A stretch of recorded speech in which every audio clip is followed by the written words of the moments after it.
하나님 주신 말씀은 잠언 7장 24절과 25절 두 절 말씀입니다. 잠언 7장 24절, 25절 두 절의 말씀입니다. 잠언 7장 24절, 25절 두 절 말씀 우리 한 목소리로 함께 봉독합니다. 이제 아들들아 내 말을 듣고 내 입의 말에 주의하라. 네 마음이 음녀의 길로 치우치지 말며 그 길에 미혹되지 말지어다. 아멘. 오늘도 우리 주님과 함께 이 복된 날 시작하시는 우리 모든 성도님들 하나님께서 하늘의 크신 은혜와 평화 가득 부어주시길 주님의 이름으로 간절히 기원합니다. 오늘 본문의 말씀 통해서 미혹되지 말지어다 이런 제목으로 함께 은혜 나누도록 하겠습니다. 우리 하나님께서 우리와의 관계를 이야기하실 때 영적 부부, 영적 결혼 관계로 그렇게 말씀하실 때가 있지요. 그래서 하나님을 버리고 우상을 숭배하는 일을 이제 간음에 비유해서 말씀하실 때가 있었습니다. 우리가 잘 아는 대로 대표적인 예가 이제 호세아 선지자죠. 호세아 선지자로 하여금 음녀와 결혼하게 하셔서 그 모든 것이 이제 이스라엘이 하나님을 저버리고 우상을 숭배하고 또 하나님을 거스려 살았던 삶을 빗대어 이스라엘 백성들을 깨닫게 하시려고 상징적으로 호세아에게 그런 명을 내리셨던 것 아닙니까? 우리 하나님과 우리의 관계가 이렇게 친밀한, 그 누구보다도 친밀하고 또 누구보다도 우선적 관계여야 하는데 하나님을 버리는 그런 상태를 우리가 영적 간음이다 이렇게 이야기를 합니다. 오늘 본문의 음녀의 길에 대해서 언급을 하고 있는데 이건 역시 이제 영적 차원에서 우리가 하나님이 아닌 다른 세상의 것 또 하나님도 아닌 것에 마음을 빼앗긴 우리의 삶을 또 우리의 영적 상태를 빗대어 설명하기 위해서 음녀라는 말을 우리 지금 건네주고 있습니다. 우리 마음은 굉장히 취약합니다. 연약하고 흔들리기 쉽습니다. 특별히 우리의 마음을 이제 뒤흔들기 좋은 것이 무엇입니까? 우선 욕망이 그렇습니다. 우리 마음은 욕망에 취약합니다. 우리 욕망 때문에 우리의 생각이 무너지기도 하고 우리의 양심이 무뎌지기도 하고 또 하나님을 잊어버리는 마음이 또 커지기도 합니다. 또 우리의 마음이 취약한 것이 무엇입니까? 우리가 정서적으로 집착하고 있는 것들, 그런 것들이 참 취약해요. 이거 정말 이거 없으면 안 된다. 이거 내게 귀하다라고 한번 우리 마음이 그렇게 판단하면 우리의 마음은 거기에 집착해서 들러붙어서 하나님을 찾고 구하지 않는 그런 일이 비일비재하게 일어나지 않습니까? 또 우리 마음은 이렇게 격한 감정에도 매우 취약해요. 특별히 이제 두려움에 취약하지 않습니까? 두려움에 한번 사로잡히기 시작하면 생각도 왜곡되고 판단도 그렇고 우리의 행동도 우리가 원하지 않는 방향으로 때로는 우리 자신에게 해가 되는 방향으로 행동하게 만드는 것이 두려움이나 불안에 사로잡혔을 때 우리의 마음 상태입니다. 중요한 것은 우리의 마음이 하나님과의 관계에서 늘 하나님을 우선시하는 그런 건강한 마음으로 잘 돌보고 또 관리하는 것이 굉장히 중요한데요. 하나님의 지혜는 무엇보다도 마음을 관리하는 데와 직결되어 있습니다. 무엇보다도 하나님의 지혜는 우리가 이 세상에서 얼마나 잘 먹고 잘 사느냐와 관련된 그런 지혜가 아니라 우리가 어떻게 하면 하나님과 보다 온전한 관계 속에 살 것이냐, 우리의 마음을 어떻게 주님께 드리고 주님이 기뻐하시는 삶에 우리가 보다 철저하게 그런 삶에 집중할 것이냐와 관련된 지혜가 곧 하나님의 지혜다 이렇게 이야기할 수 있을 것입니다. 오늘 우리가 읽었던 이 본문도 우리가 하나님이 아닌 다른 대상에 우리 마음 빼앗기지 않도록 하기 위해서 어떻게 무엇을 주의를 기울여야 되는지 어떤 면에 우리가 힘을 써야 되는지 이렇게 안내하는 교훈을 담고 있습니다. 우선 말씀을 한번 보겠습니다. 7장 6절부터 또 9절까지 한번 보겠습니다. 내가 내 집 들창으로 살창으로 내다보다가 어리석은 자 중에 젊은이 가운데에 한 지혜 없는 자를 보았노라. 그가 거리를 지나 음녀의 골목 모퉁이로 가까이 하여 그의 집 쪽으로 가는데 저물 때 황혼 때 깊은 밤 흑암 중에라. 이 젊은이가 이제 골목길에서 음녀의 이제 유혹을 받는 그런 상황을 묘사하고 있는데, 근데 이때 이제 시기가 언제였냐면 9절 보니까 저물 때, 황혼 때, 그리고 깊은 밤 흑암 중에 이런 일이 일어났다, 이렇게 이야기합니다. 이제 성경에서 말한 밤이라고 하는 것은 우리의 의식과 마음이 잠들어 있는 상태를 뜻하죠. 하나님께 온전히 주의를 기울여 함에도 불구하고 하나님을 망각하고 있는 상태, 우리 의식이 잠들어 있는 상태, 깨어있지 못한 상태를 이제 밤으로 묘사할 때가 있습니다. 깨어있지 못하다는 것은 이제 두 가지에 깨어있지 못하다는 걸 뜻해요. 첫째는 하나님께 깨어있지 못하다는 뜻이고, 또 하나는 자기 내면에 도사리고 있는 죄와 악에 깨어있지 못하다는 뜻입니다. 그러니까 깨어있지 못하니까 하나님께는 둔감해지고 자기 속의 악에는 밝아지기 시작하는 거예요. 하나님이 우리 마음과 삶을 다스리도록 우리 자신을 내어드리는 데는 소홀히 하고, 내 마음에서 일어나고 있는 온갖 탐욕과 정욕과 또 이 생에 그런 들러붙은 그런 못된 심성에 나도 모르게 사로잡히는 일이 이 밤에 이루어지는 일입니다.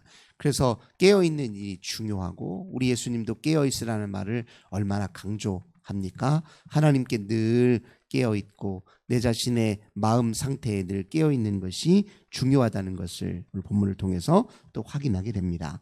이렇게 깨어있지 못한 잠든 상태에 10절, 그때 기생의 옷을 입은 간교한 여인이 그를 맞으니 이 여인은 떠들며 완악하며 그의 발이 집에 머물지 아니하여.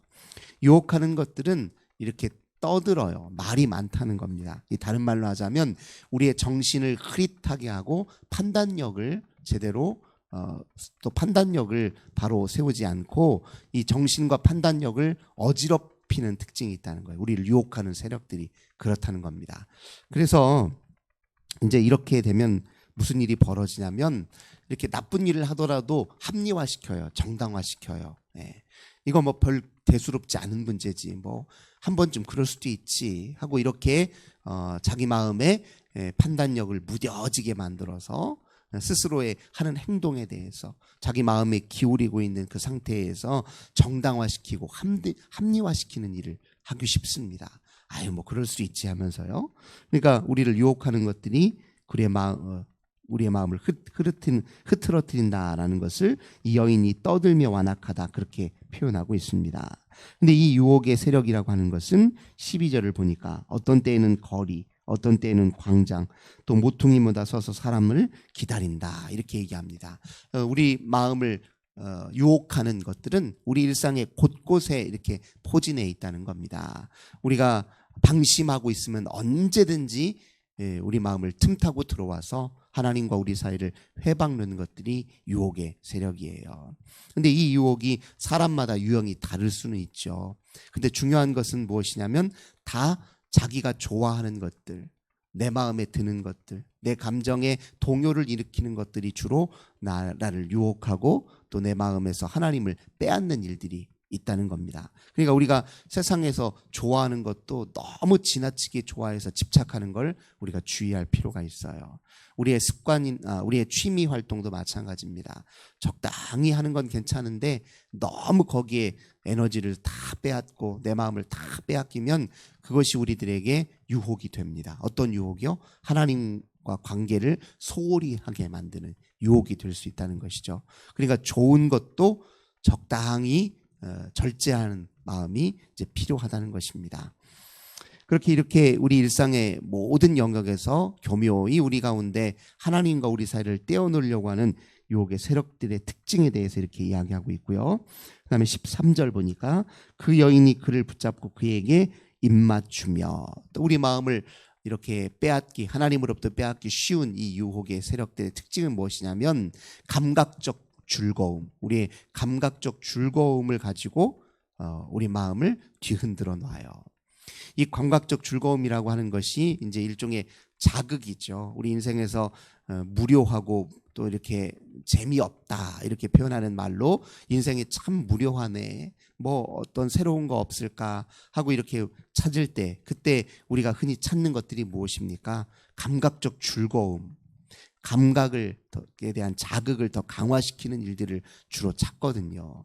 예를 들면 뭐 요즘 젊은이들이 맛집 투어 같은 것도 해요. 음식을 먹는 기쁨, 이거 하나님 주신 축복이긴 해요. 하지만 그것이 지나치게 되면, 먹는 즐거움이 자칫 지나치게 되면 그것이 우리의 마음을 빼앗아서 하나님과 관계를 소홀히 하게 할 수도 있다는 겁니다. 그 아무것도 아닌 것 같지만 우리가 그 먹는 것 때문에 그러니까 우리에게 주어진 것을 감사함으로 먹고 또 하나님의 은혜로 받아들여서 먹는 것이야 얼마든지 좋은 일이겠지만, 먹는 것 그 자체를 목적으로 삼는 거예요.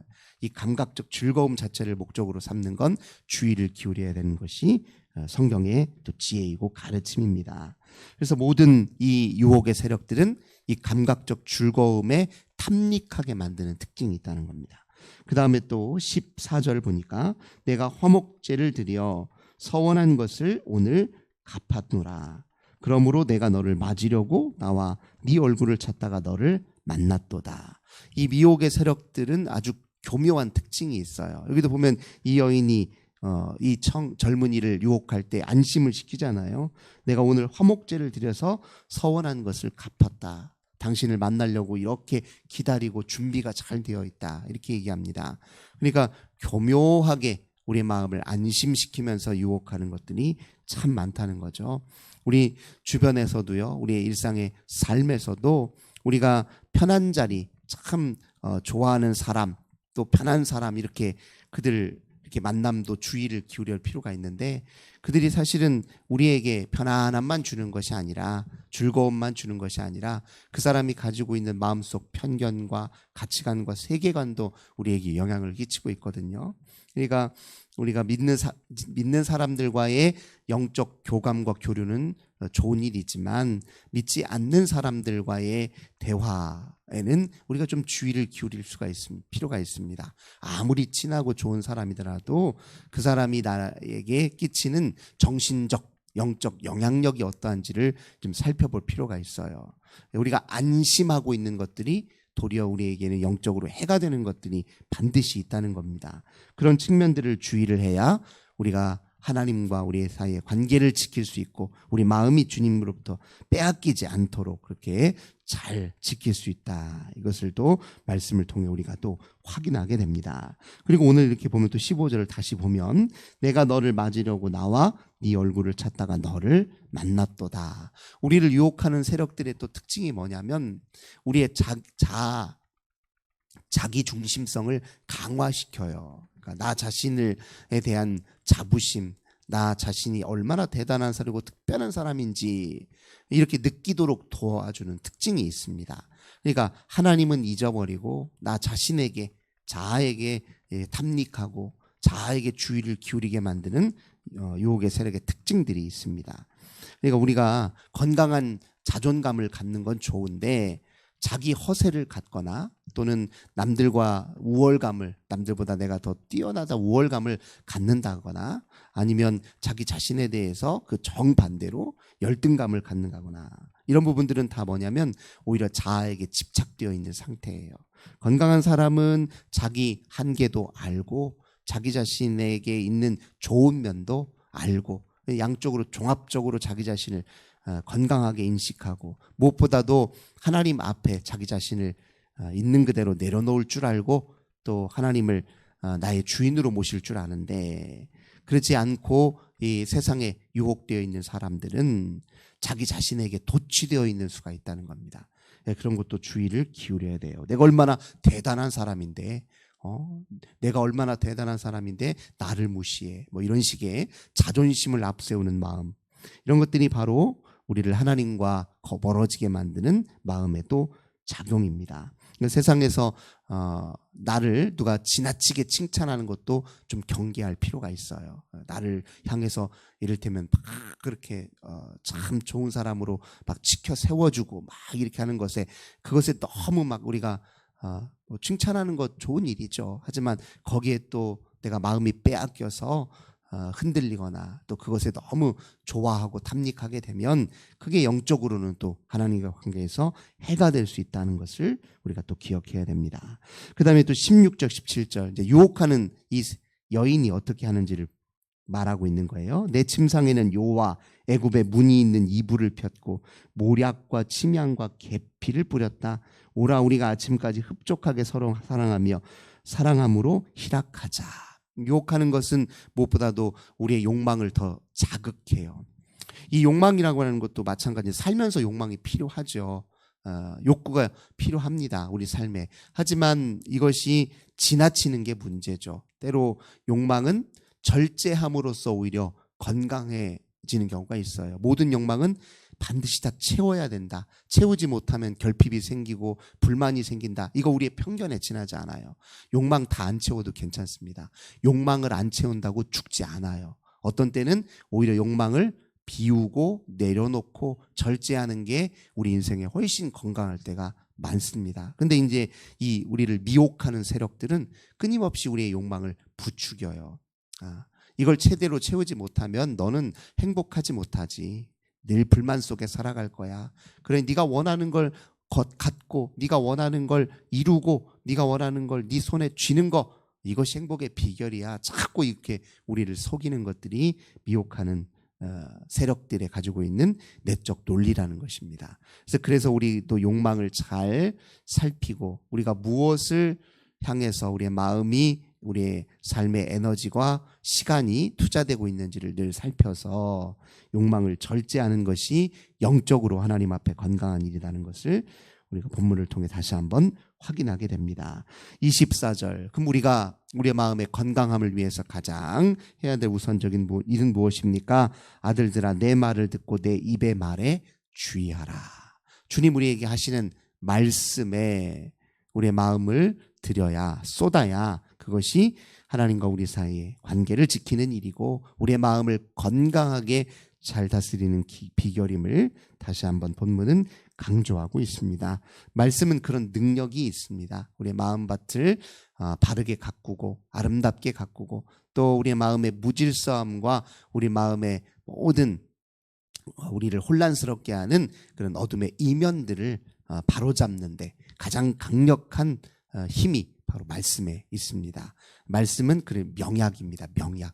어떤 약보다도 우리 인생을 건강하게 하고 우리의 마음을 치료하는 가장 핵심이 바로 말씀이라는 것을 잠언은 또 다시 한번 강조하고 있습니다.